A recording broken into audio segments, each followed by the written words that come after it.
Hola, bienvenidos a un video en el que Vicente González, Gabriela Moya y María Elena Moya daremos un recorrido a lo largo de toda la época que emprende el golpe de Estado y dictadura militar chilena. Chile. Transcurre el año 1973 y el país sufre una gran tragedia recordada hasta el día de hoy. Pero antes de llegar a eso, retrocedamos a 1970, donde un 3 de noviembre de este mismo año asume como presidente Salvador Allende, nacido el 26 de junio de 1908. Un fiel partidario de la Unidad Popular, reconocido por haber sido uno de los primeros presidentes con un pensamiento socialista en Latinoamérica, ganándose el cariño de algunos y el odio de otros.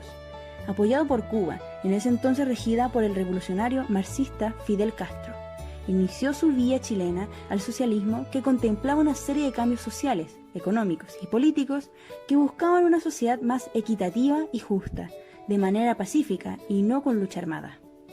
Entre las metas de este programa estaba la estatización de las empresas por medio de la disposición legal de expropiación que facultaba al Estado a intervenir, integrando 167 empresas al control estatal.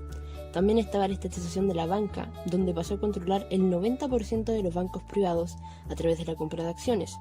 Profundizó la reforma agraria, nacionalizó el cobre, basándose en la chilenización del cobre comenzada en el gobierno de Eduardo Frei Montalva. Fortaleció la salud pública, dotando de una mejor infraestructura y servicios médicos a esta, e impulsó la área habitacional, con la construcción de muchas habitaciones sociales. A pesar de todas estas ideas y de los buenos resultados económicos que fueron obtenidos en el año 1971, hubo mucha tensión política y a raíz de esto surge el movimiento de extrema derecha Frente Nacionalista Patria y Libertad, liderado por el abogado Pablo Rodríguez, además de manifestaciones como la Marcha de las Cacerolas, donde mujeres de clase media y alta protestaron por el desabastecimiento. En el año 1962 se produjo una caída en el precio del cobre, aumentó la demanda de bienes de consumo y alimentos, lo que provoca un incremento del déficit fiscal. Estos y otros factores originaron que la inflación pasara de 22,1% a un increíble 260,5%. Frente al conflicto que estaba surgiendo, Allende decidió integrar a militares de alto rango al gabinete, entre ellos Carlos Prats, comandante en jefe del ejército, quien ocupó la cartera del Interior. A pesar de que esto generó una tregua momentánea, el 29 de junio de 1973 se llevó a cabo el famoso tanquetazo, primera intentona golpista que fracasó, en gran parte por la acción leal del general Carlos Prats, entre otras razones. El general, al sentir que había perdido la confianza de alta oficialidad del ejército, decidió renunciar a su comandancia, recomendando ser reemplazado por Augusto Pinochet.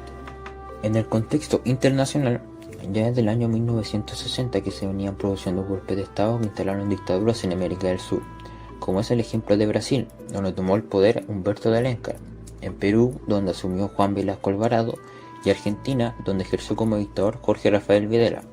La mayoría de estos sucesos fueron apoyados por Estados Unidos. Tenían similares corrientes ideológicas y buscaban eliminar cualquier tipo de oposición por medio de la violencia, la supresión del Estado de Derecho, la censura y la violación sistemática de los derechos humanos. En todo este contexto de descontento y agitación social que vivía el país, la Armada, Fuerza Aérea y Carabineros comienzan los preparativos para el golpe por medio de una alianza entre José Toribio Merino, Gustavo Leigh y César Mendoza. Pinochet ratifica su decisión el 9 de septiembre y en conjunto establecen que el golpe de Estado se realizaría el martes 11 de septiembre a las 6:30 de la mañana. Ya en la mañana del 11 de septiembre, las Fuerzas Armadas y de Orden tomaron el control de todas las intendencias y gobernaciones del país. Durante el ataque, Allende comunicó mensajes radiales donde se mostraba firme en su postura y llamaba a la calma a la población. Todos los partidarios y trabajadores que había en la moneda salieron del lugar, pero Allende no quiso rendirse. Al mediodía se inició el bombardeo al Palacio de Gobierno, que duró alrededor de 15 minutos, destruyó dependencias e incendió el edificio. Más tarde se encontraría el presidente Salvador Allende en el salón principal, junto con el arma con la que se habría suicidado.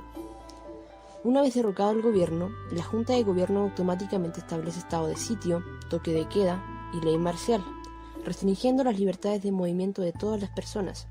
En menos de un mes, toda la institucionalidad democrática fue eliminada. Miles de trabajadores públicos perdieron su empleo, en las universidades se despidieron unos 3.000 funcionarios y se expulsaron casi 20.000 estudiantes. En 1974, Augusto Pinochet es primero estipulado como jefe supremo para posteriormente, en un decreto de ley, ser nombrado presidente de la República. Esta época fue caracterizada por tener un régimen autoritario y además de la represión a cualquiera que se opusiera al régimen militar, donde había muchas organizaciones que realizaban distintos tipos de violaciones a los derechos humanos, como el Servicio de Inteligencia Militar, Servicio de Inteligencia Naval, Servicio de Inteligencia de la Fuerza Aérea, Servicio de la Inteligencia de Carabineros. Destacaron dos organizaciones, las cuales eran la DINA y posteriormente la CNI, que se encargaban de la persecución, desaparición, tortura y ejecución de cualquier persona que estuviera en contra del mandato, sobre todo con las organizaciones políticas pertenecientes a la izquierda. También en este tiempo apareció una acción organizada por diferentes dictaduras a nivel latinoamericano, conocida como la Operación Cóndor, la que tenía como función perseguir a los traidores o opositores de la dictadura por todo el país. Estaban involucrados Argentina, Brasil, Chile, Paraguay y Uruguay, sumándose después Ecuador y Perú. Ante la crisis económica, los militares debían determinar cómo organizar la economía. Algunos militares de alto rango querían seguir con el modelo económico anterior, aunque implementando algunas reformas liberales que favorecían el desarrollo de las empresas privadas. Por otra parte, estaban los que querían reformar por completo el modelo económico, con una teoría monetarista impulsada por Milton Friedman en la Universidad de Chicago.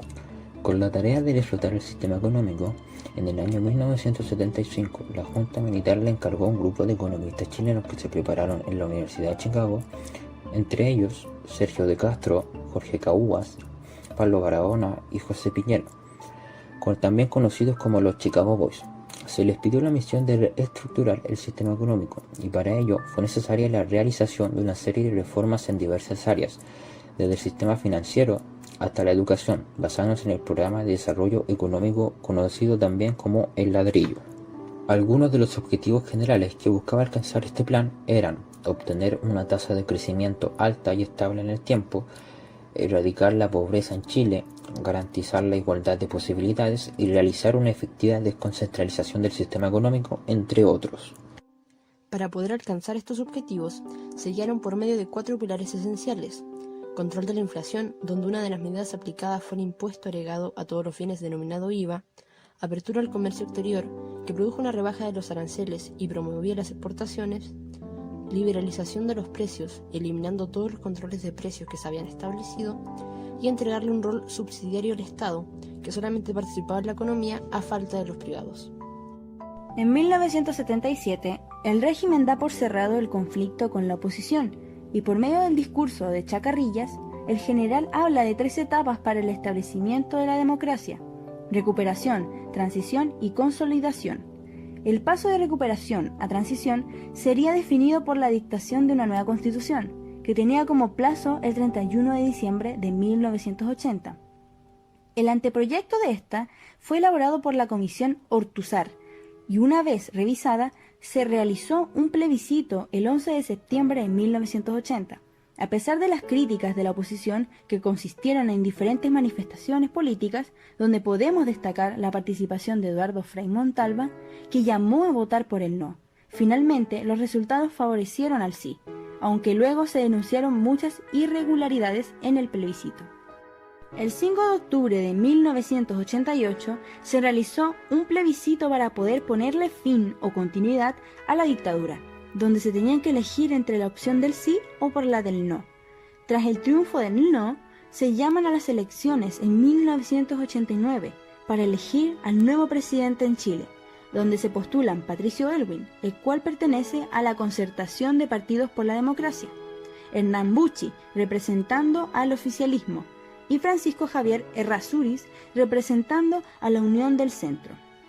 El 11 de marzo de 1990, Patricio Aylwin asumió la jefatura de Estado tras ganar las elecciones presidenciales.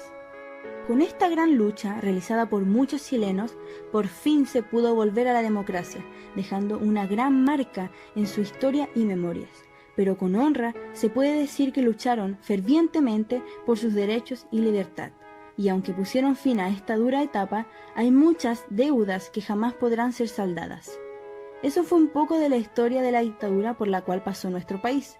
Nos despedimos esperando que este resumen les haya sido de mucha utilidad.